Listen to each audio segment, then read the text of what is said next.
우리 이제 6일 후면 성탄절이 되게 되는데요. 성탄절을 대표하는 찬양 중에 기뻐하라, 기쁘다 구주 오셨네라는 찬양이 있죠. 과거에 성탄절이면 교회 이제 친구들하고 교회 함께 우리 신앙생활하는 분들과 새벽송을 돌았던 기억이 납니다. 이 새벽송을 처음에 어떻게 하는지 몰라서 다른 사람이 하던 것을 엿보기도 하지만 한 번 하고 나면 또 그 다음 해가 기다리게 되죠. 다 자는 밤에 나가서 이 새벽송을 돈다는 것이 쉽지는 않았지만, 근데 뭐 어렸을 때고 젊었을 때니까 이 새벽송 밤에 나간다는 게 또 그때는 또 기분이 그렇잖아요. 또 업이 되니까. 그런데 한방 눈이 내리면 기분이 더 업이 됩니다. 업이 돼서 장로님 댁으로 시작해서 신청을 받아 권사님 댁이나 집사님 댁 다 돌 수는 없지만 그래도 몇 집을 돌면서 함께 기쁘다 구주 오셨네, 만백성 맞으라, 이제 그 찬양을 드리고 나면 방문한 곳마다 귤도 주시고 맛있는 과자도 주시고 마실 것도 주시고, 그리고 그냥 그거 다 모아가지고 교회 와가지고는요 재밌게 먹고 까먹고 시시대거리고 웃다가 다음날 성탄절 예배를 드려야 되는데, 왜 웃으세요? 경험이 있나 봐요. 저같이 성탄절 예배를 드리는 순간 다 어떻게 되죠? 좁니다. 그것도 좋은 추억이고 기억이 납니다. 오늘날 새벽송 돌자 그러면 새벽송 돌 분이 몇 분이나 있을까? 당장 뭐라 그러죠? 코로나 때문에. 이게 아주 핑계에 아주 그거면 다 통과해요. 요새는 통과. 여러분, 기쁘다 구주 오셨네, 만백성 맞으라, 온 교회여 다 일어나 다 찬양하여라 찬양하여라. 3절 가사가 이래요. 온 세상 죄를 사하여 주 예수 오셨네, 죄와 슬픔 몰아내고 다 구원하시네, 다 구원하시네. 할렐루야. 여러분, 성탄절이 다가오는 이 찬양을 부르면서 여러분, 우리는 성탄절을 기다리는 기쁨이 있나요? 지난 2주 동안 기다림이라는 주제로 여러분과 말씀을 나눴어요. 예수 그리스도가 이 땅에 오실 것을 기다리는 사람들의 삶이 어땠는지, 그들은 무엇을 기다렸는지.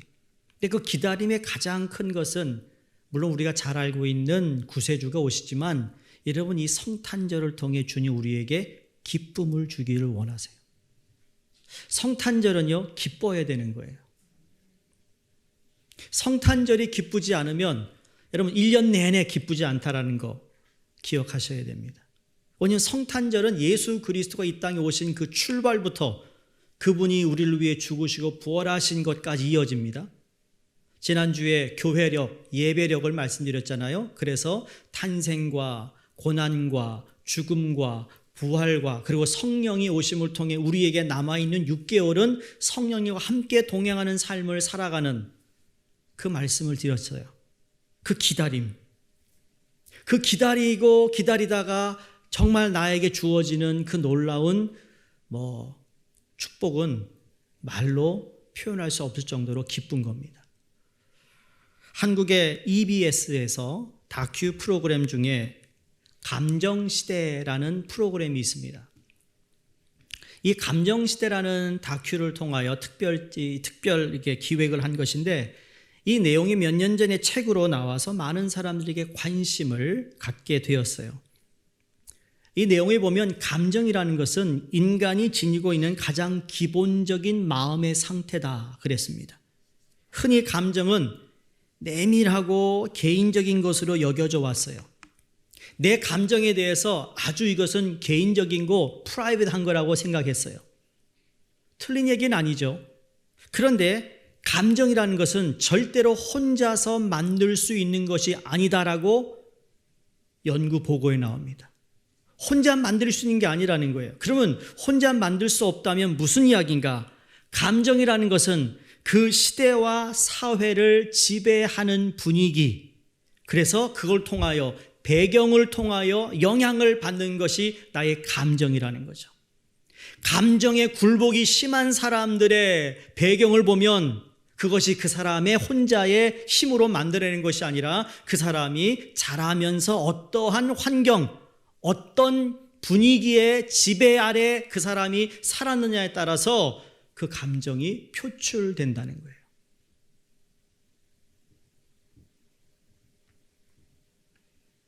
가정을 지배하고 있는 분위기가 어떤 분위기였는가?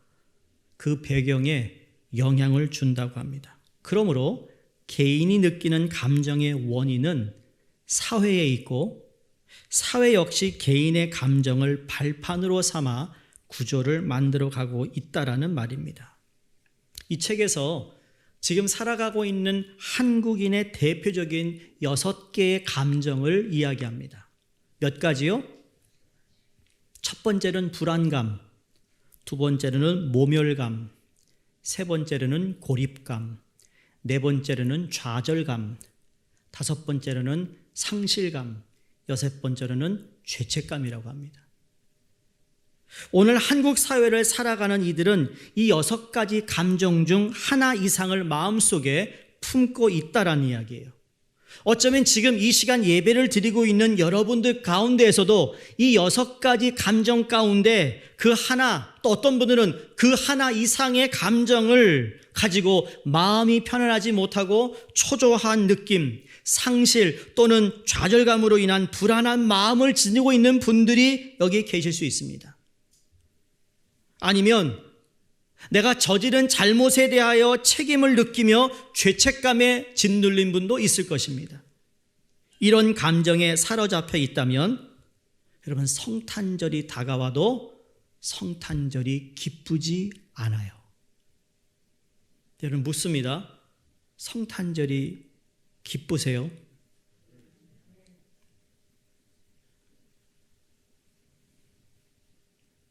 여러분, 성탄절 같은 절기가 되면 어떤 사람들은 그 어느 때보다도 외로움, 소외된 감정을 갖는 사람들이 많다고 합니다.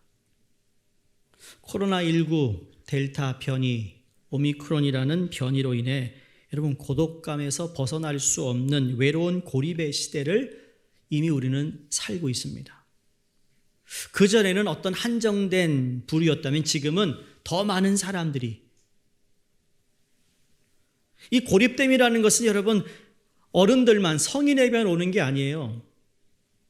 어린 자녀, 집안에 있는 그 아이가 유아든 초등학생이든 곧 중고등학생이든 아세요? 친구를 만날 수 없는 거에 대한 불안함, 초조함. 만약에 그 아이가 소위 관계, 릴레이션을 한 사람이라면, 관계 지향적인 사람인데 그 관계가 다 절단이 됐다면 그 아이는 되게 힘든 삶을 살고 있다라는 거예요. 뿐만 아니라 좌절감에 사로잡힌 좌절의 시대라고 말하는데 매일매일 좌절하는 희망이 없는 사회로 변해가고 있다라는 겁니다. 듣는 뉴스가 계속해서 우리에게는, 여러분 매일 하루에 몇 번 뉴스 보세요? 볼 때마다 무슨 얘기 나와요? 거기에 크리스마스에 대한 이야기가 있나요? 아니요, 저도 보는데 없어요. 그럼 원래 이 크리스마스는 우리가 믿는 사람들이 외치고 선포하고 기뻐하고 감사해야 할 날인데 우리마저도 이 세상이 가지고 있는 지배 아래 살다 보니까 우리도 이 기쁨을 잃지는 않았는가 하는 겁니다. 염려함이에요. 주의 이름으로 축복합니다. 여러분, 기뻐하시기 바랍니다. 네? 기뻐하셔야 돼요. 기뻐할 수 있는 상황이 아닙니다. 그래도 기뻐해야 됩니다. 사실 책에서 지적한 불안함과 모멸감과 고립감과 좌절감과 이 상실함과 죄책감 같은 부정적인 감정은요, 예수님이 사시던 그 당시에도 있었어요. 인간 역사를 보시면 사회 속에서 늘 존재하고 있었던 이 6가지의 감정 분명히 있었습니다. 차이가 있다면 강도의 차이일 겁니다. 그 시대와 사회 구성에 따라 조금씩 다르겠지만 그러나 이 6가지 감정은 늘 있었다라는 사실이에요. 예수님이 사시던 여러분 복음서를 보시면 그 주위에 불안감이 있었어요. 좌절감이 있었어요. 죄책감이 있었어요. 상실감이 있었어요. 고립됨이 있었어요. 사도 바울이 있었지만 그러나 그 가운데서 사도 바울과 실라는 어떻게 했습니까? 감옥에서 찬양했습니다. 옥문이 열리더라고요. 묶였던 쇠사슬이 풀렸다고 그랬습니다. 이게 그냥 옛날 이솝 이야기가 아니라는 거예요. 그들은 기뻐할 수 없는 곳에서 하나님이 주신 기쁨을 경험했다라는 사실이죠. 그게 신앙입니다. 그게 믿음의 삶입니다. 이 감정이 늘 있었지만 그래 우리가 기억할 것은 감정은 선택이더라는 거예요. 뭐라고요? 선택. 여러분 프리즘 알죠? 프리즘. 옛날에 과학 자연 시간에 보니 프리즘을 보면 빨주노초 파남보 이래가지고 색깔이 몇 개 있습니까? 그것도 몰라 7개지. 예? 빨주노초 파남보. 근데 그거 보면 여러분 빨간 선글라스 끼면 세상이 어떻게 보입니까? 빨가요? 맞죠? 파란 선글라스 끼면 어떻습니까? 다 세상이? 이렇게 말을 못해요. 파래요, 파래. 보세요. 불쾌하게 세상을 보면 세상이 다 불쾌한 거예요. 감정이라는 게 그렇더라고요. 내가 어떤 마음을 먹느냐에 따라서 그렇게 보이는 거예요. 사실은 그렇지 않은데 말이죠. 스캇 팩이라는 분이 아직도 가야 할 길, 아주 좋은 책이에요. 아직도 가야 할 길, 그 책에 이분이 이런 얘기하면 감정은 노예이며 우리가 주인이다 그랬어요. 감정은 노예인데 그 주인은 나라는 거예요. 감정은 나의 생각과 태도와 믿음의 결과인데 생각해 보세요. 거리에 누워있는 노숙자를 우리가 가끔 봅니다. 홈레스를 보죠. 때로는 홈레스가 이걸 들고 I am homeless, I'm hungry, please help me. 여기 계신 분 손 놓지 마시고 돈을 준다. 안 준다. 안 주는데 이유는 뭘까요? 이런 게으름쟁이. 아니 저렇게 건강한 데 가서 일을 하지. 일도 안 하고 구걸하고 있어? 그런 마음으로 안 준다. 어떤 분들은 그걸 보면서 하나님의 은혜에 더 감사하는 분도 있을 겁니다. 야, 하나님의 은혜가 아니면 내가 저 신세가 될 수도 있는데. 우리는 이민자잖아요, 여러분. 여러분 1세잖아요, 그렇죠? 아닌가요? 1세. 영어도 잘 안 되고 문화도 힘들고 정말 힘들어요. 그런데 여러분 나가서 I am homeless 하는 분 보셨어요? 하나님의 은혜잖아요. 그러니 감정이라는 것이 그걸 보더라도 사람들이 다 다르다라는 거예요. 어떻게 받아들이는지 다 달라요. 똑같은 장면이지만 어떤 선택을 하느냐에 따라 감정이 달라진다고요. 그래서 감정은 현실 자체보다 인식, 생각, 태도, 믿음이 더 중요합니다. 내가 지금 이 상황이 어렵게 힘들지만 내가 어떤 인식을 가지고 어떤 생각을 가지고 어떤 태도를 가지고 어떤 믿음으로 살아가느냐에 따라서 그 상황이 힘들지만 나는 힘든 가운데서도 기쁨을 잃지 않을 수 있다라는 거예요. 감사를 잃지 않을 수 있다라는 거예요. 그 가운데서 하나님의 은혜를 기억할 수 있다라는 거죠. 인식과 생각과 태도는 사건의 기본적인 사실보다 훨씬 강력하게 우리의 감정을 지배할 수 있다라는 겁니다. 부정적인 감정은 외부의 사건이 아니라 우리 자신에게서 나올 때가 더 많습니다. 오늘 본문을 통해 두 부류의 사람들을 우리가 보게 되는데 한 부류는 아기 예수의 탄생, 성탄절이 왔지만 와서 기뻐했던 사람들이 있는가 하면 똑같은 상황에도 불구하고 기뻐하지 못했던 사람입니다. 그러면 성탄절이 왔지만 기뻐하지 못한 사람들은 어떤 사람일까? 두 종류의 사람이에요. 첫 번째는 헤롯과 같은 사람입니다. 누구와 같아요? 헤롯 왕과 같은 사람이에요. 예수님이 이 땅에 오셨을 때 헤롯은 부정적 감정에 사로잡혔어요. 3절을 보시면 헤롯 왕과 온 예루살렘이 듣고 소동한지라 그랬습니다. 난리가 났다는 거예요. 난리가 났다. 근데 이 소동만 하고 끝난 것이 아닙니다. 2장 13절에 보시면 그 아이를 찾아 죽이라 명령합니다. 16절에 가서는 그때를 기준하여 2살 이하의 남자아이들을 다 죽였다라고 성경이 기록합니다. 불안감에 사로잡혔던 헤롯 왕이 기뻐하지 못합니다. 걱정과 근심이 가득 찼습니다. 아니, 이 땅에 오실 왕이 태어났는데 어디 계십니까? 라고 물었던 동방 박사들의 그 이야기를 듣자마자 이게 무슨 소리야? 왜 그랬을까요? 왜 그가 불안해했고 걱정했고 근심했고 기뻐하지 못했을까? 자기 왕권이 빼앗길 것 같아서 그랬죠.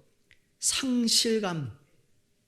당대 유대 땅의 최고의 통치자였던 헤롯 왕이, 여러분 그 사람은 돈 주고 권력을 산 사람이잖아요. 유대의 어떤 왕으로 있는 동안 여러분 로마의 황제, 또 유대 총독이 몇 번씩 바뀌었음에도 불구하고 이 유대를 다스리는 왕으로 살아남을 정도로 얼마나 국제 정서에 밝고 처세술이 뛰어난 사람인지 모릅니다.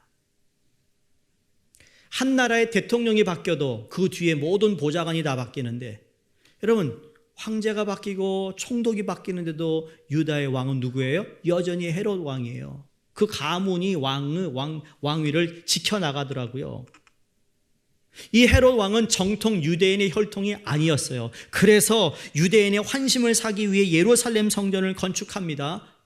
권력욕이 얼마나 컸는지 모릅니다. 당시 유대인들 사이에 영향을 끼쳤던 그 제사장 가문인 하스모니아 제사장 가문을 다 죽여버립니다. 10명의 아내를 거느렸어요. 첫째 부인의 아들, 둘째 부인의 두 아들을 영모로 처형합니다. 왜? 권력을 유지하기 위해서였습니다. 이젠 2살 이하의 유아들을 비참하게 살해합니다. 오죽했으면 그 당시에 이런 말이 돌아다녔대요. 헤롯의 왕자보다 헤롯의 돼지가 더 행복하다. 자, 그런 그에게 동방 박사들이 와서 왕으로 나신 이를 찾으니 뒤집어진 거죠. 그냥 있을 수가 없는 겁니다. 왜죠? 나 외에 다른 왕을 인정할 수 없었습니다. 다른 왕이 태어났다는 것을 받아들일 수가 없었습니다.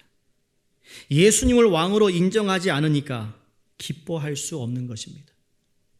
오늘도 마찬가지라고 생각하는데요. 자신이 내 삶의 왕이 되고자 살고자 하는 자는 예수님을 왕으로 인정하면 자기 주권이 상실된다고 생각합니다. 여러분 그런 분들 있지 않았어요? 여러분 주위에 그런 분들이 있어요. 몰라 여러분이 그런 말을 하는 분인지는 참 안타깝지만, 너무 깊이 들어가지 마 교회. 다친다?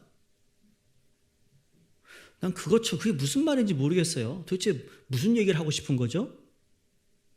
교회 생활에 너무 깊이 들어가지 마. 다친다? 언제부터 하나님이 우리에게 그런 존재였죠? 그런 교만이 어디 있죠?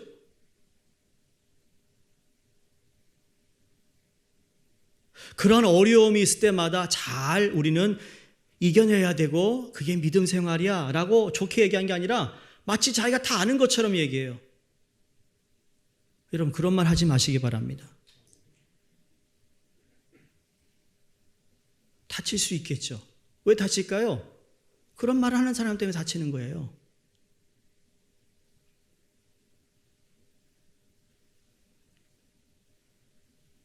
자신이 왕이 되고자 내가 모든 주권을 가지고 살아가는데 누가 나에게 그 주권을 내놓으라 그러면 난 못한다.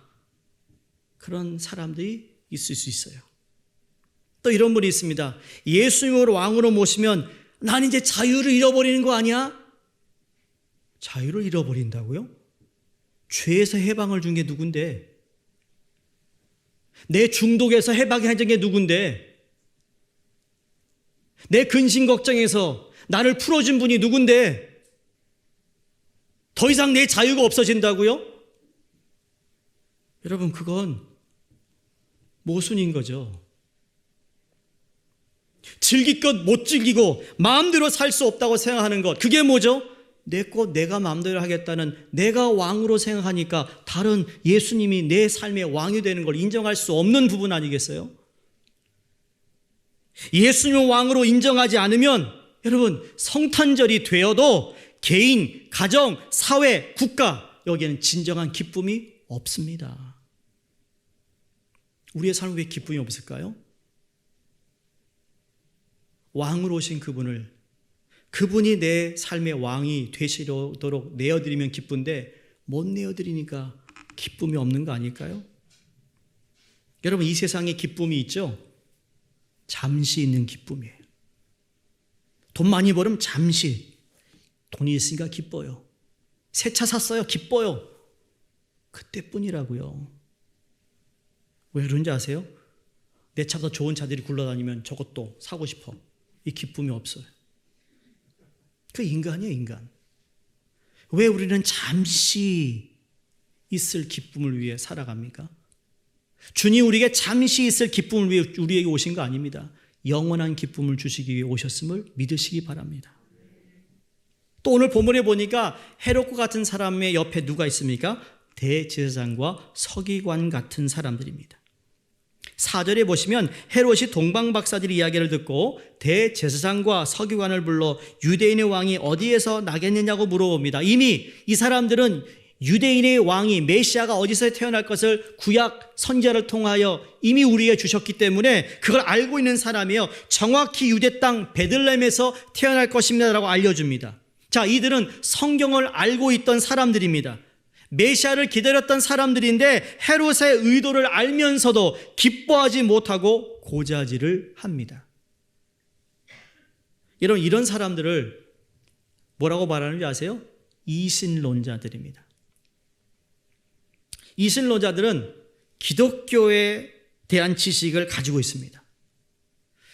그 신앙은 이 땅에서 잘 먹고 잘 살기 위한 수단에 불과한 사람들이라고 볼 수 있습니다.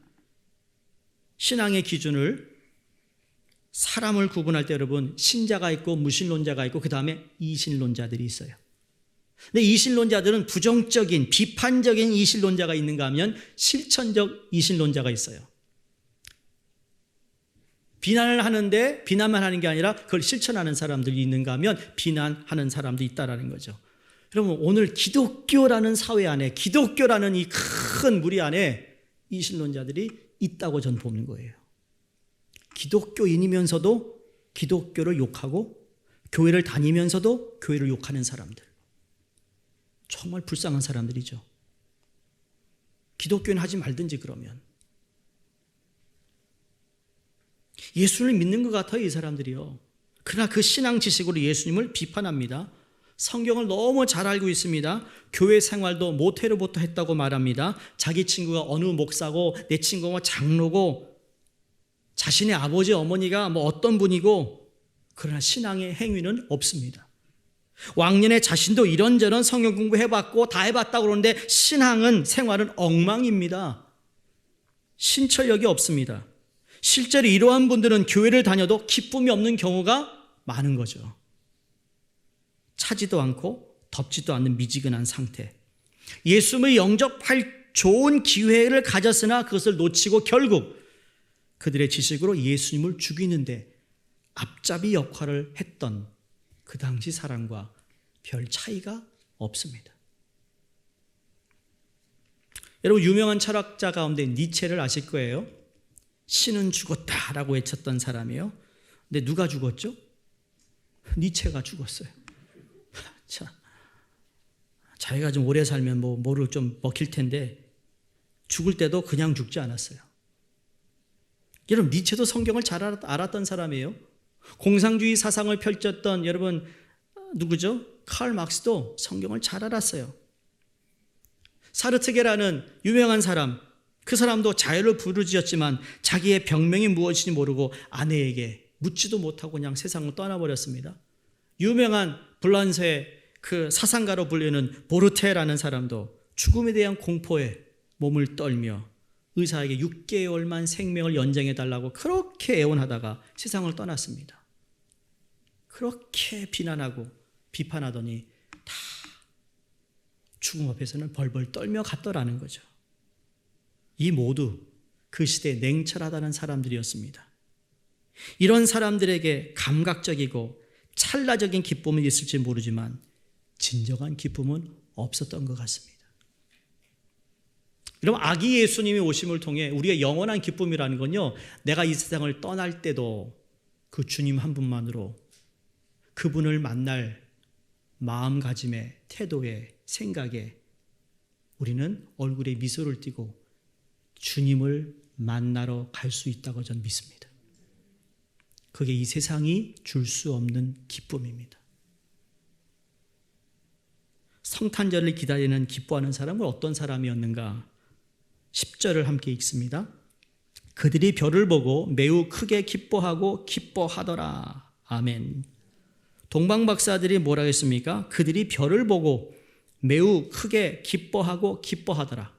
주로 문법에 기뻐하다, 기뻐하다 두 번 나오면 뭘 얘기하는 거죠?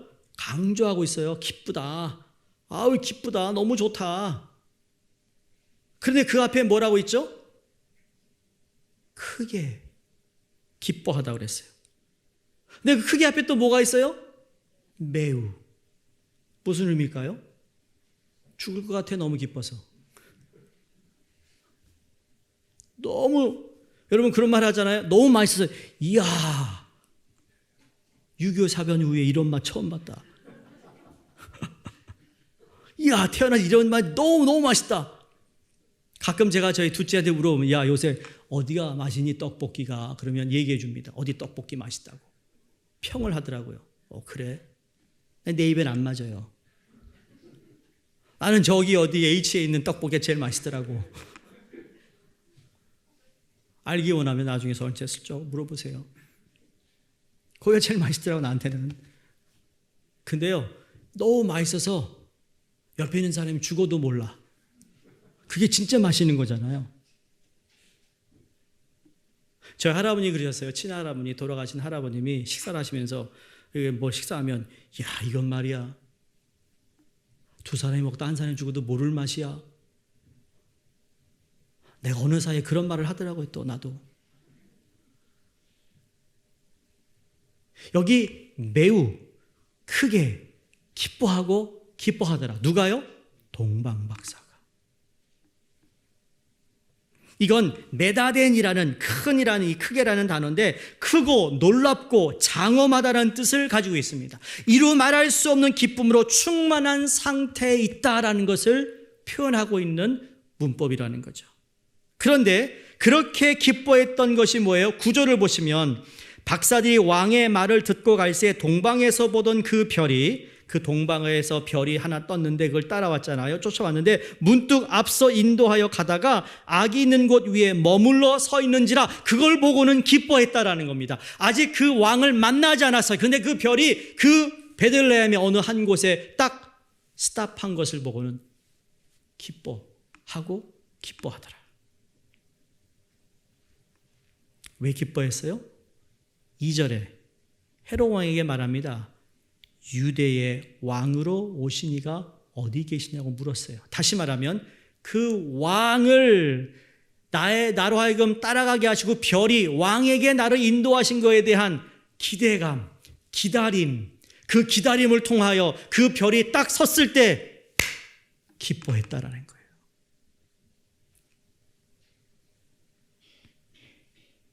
이 동방박사에 대한 정확한 그들이 누구인지는 성경이 밝혀주고 있지 않습니다. 그들에 대하여 자세히 알 수 있는 건 전혀 없습니다. 누구로부터 메시아의 예언을 받았는지도 모릅니다. 그러나 예수님을 만나러 먼 길을 찾아온 것은 맞습니다. 험하고 먼 길을 오직 예수님을 만나기 위해 온 것인데 그 예수님을 만나기도 전에 기뻐하고 기뻐한 것은 왜 그랬을까? 우리 한번 생각해 보죠. 여러분 지금 부자가 되어서 기뻐했습니까? 선물을 받아 기뻐했습니까? 건강해서, 성공해서, 승진해서 기뻐했나요? 형통했기 때문에 기뻐했습니까? 아니에요. 그들이 기뻐했던 이유는 예수님을 왕으로 메시아로 모셨기 때문에 기뻐한 것입니다. 이미 보지도 않았지만 그 왕이 이 땅에 오셨다는 것에 대한 기쁨의 기다림을 통하여 쫓아가서 쫓아갔는데 어느 한 곳에 머무르는 것을 보고는 너무 기뻐한 겁니다. 여러분, 이게 기다림의 기쁨입니다. 사람의 기쁨에는 성취에 기쁘고, 승리해서 기쁘고, 소유해서 기쁘고, 합격해서 기쁘고, 치유받으니까 기쁘고, 사랑받아 기쁘고, 소중하게 여기는 것을 내 손에 넣어서 기쁘고, 돈을 벌어 기쁘고, 명예를 얻어 기뻐합니다. 어린아이들도 장난감을 주면 기뻐합니다. 욕구 충족되면 기뻐하는 겁니다. 근데 이건 다 잠시의 그냥 감각적인 기쁨이라는 거죠. 다시 말해 오래가지 못합니다. 오래가지 못해요. 문제는 이 기쁨은 너무 지나치면, 너무 감정적이면 여러분 가학 증상이 나타난다고 심리학자들이 얘기해요. 이거예요. 나만 잘 되면 되는 거예요. 남이 잘못되는 것에 대해서 신경 쓰지 않습니다. 더 심한 경우는 이런 거죠. 전쟁을 일으켜서 무수한 사람을 죽이면서도 자신들이 승리했다고 기뻐합니다. 도둑이 말이에요. 도둑질하고 나오면서 어떨까요? 에이, 정말 싫어. 이러고 나옵니까? 아니면 도둑질한 거 가지고 오늘 아주 한몫했어. 내가 쏠게. 도둑도 그래요. 사기꾼이 말이에요. 사기를 쳐가지고 한몫을 챙겼는데 챙기면서 우리 기분 되게 안 좋네. 이러고 나갑니까? 아니면 한몫 챙겼다고 자기 친구한테 한몫했어. 그런다는 거예요. 소유의 기쁨, 성취의 기쁨이라는 것은 원시적이고 육체적이고 일시적이고 감정적인 이 기쁨은 절대로 오래가지 못합니다. 아니, 한탕 했으면 그걸로 만족해야지. 또 한탕 하려고.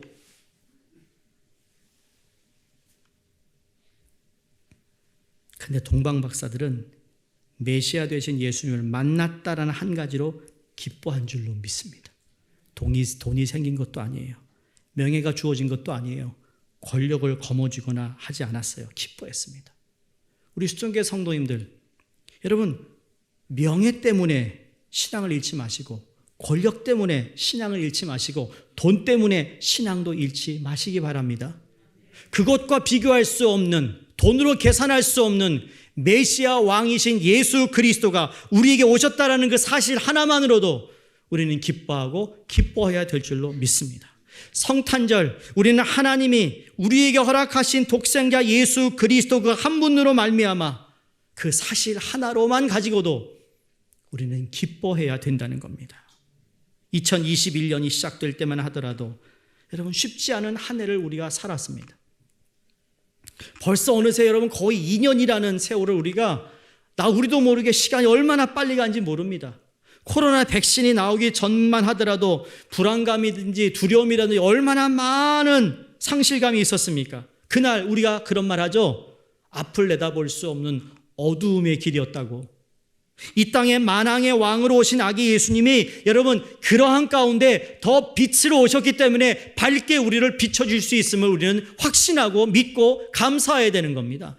이 세상이 어두우면 어두울수록 저와 여러분이 그 빛을 받아들인 하나님의 자녀들로서 빛을 더 발해야 된다는 사실이에요. 그래야 성탄절의 의미가 더 큰 것입니다.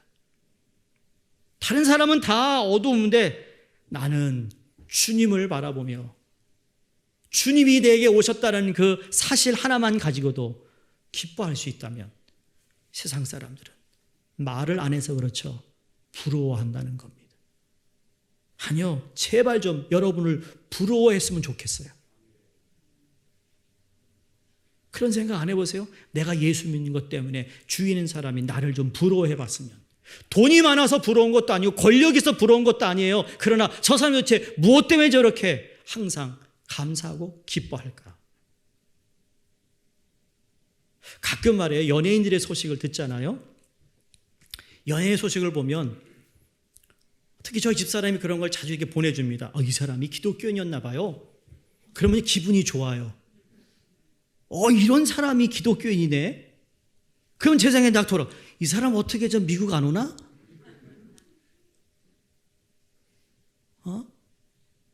나 장민호 좀 왔으면 좋겠어. 장민호 좀 왔으면 좋겠어. 전도 집회하고 싶다 그랬다니까요. 나 합시다 우리 수정교회가. 에? 알면서 또 이렇게 해서 장민호면 또 누구 올지 않겠어요? 같이? 이종기 집사님 좀 찾아봐요.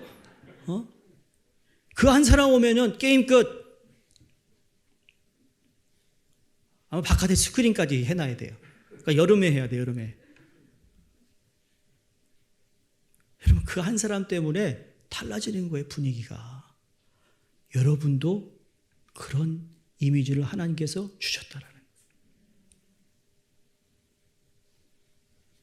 여러분과 저는 예수님을 왕으로 구세주로 모시고 살기 때문에 승리해도 기뻐할 수 있고 실패해도 기뻐할 수 있고 병들어도 기뻐할 수 있고 건강해도 기뻐할 수 있고 감옥에 가도 실패해도 기뻐할 수 있는 기쁨이 있습니다.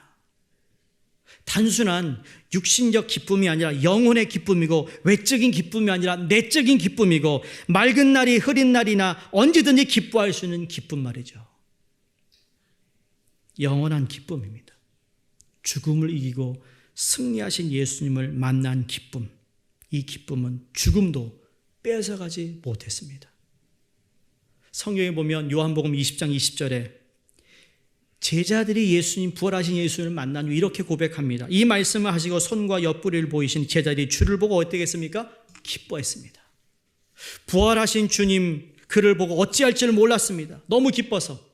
사도행전을 보시면 사도행전 2장 46절에 날마다 마음을 같이하여 성전에 모이기를 힘쓰고 집에서 떡을 떼며 무엇했습니까? 기쁨과 순전한 마음으로 음식을 먹었다고 그랬어요. 사도행전 8장 8절에도 그 성에 예수 그리스도의 복음이 전해지고 예수 그리스도를 믿는 사람의 많아짐을 통하여 그 성에 어떻게 큰 기쁨이 있더라.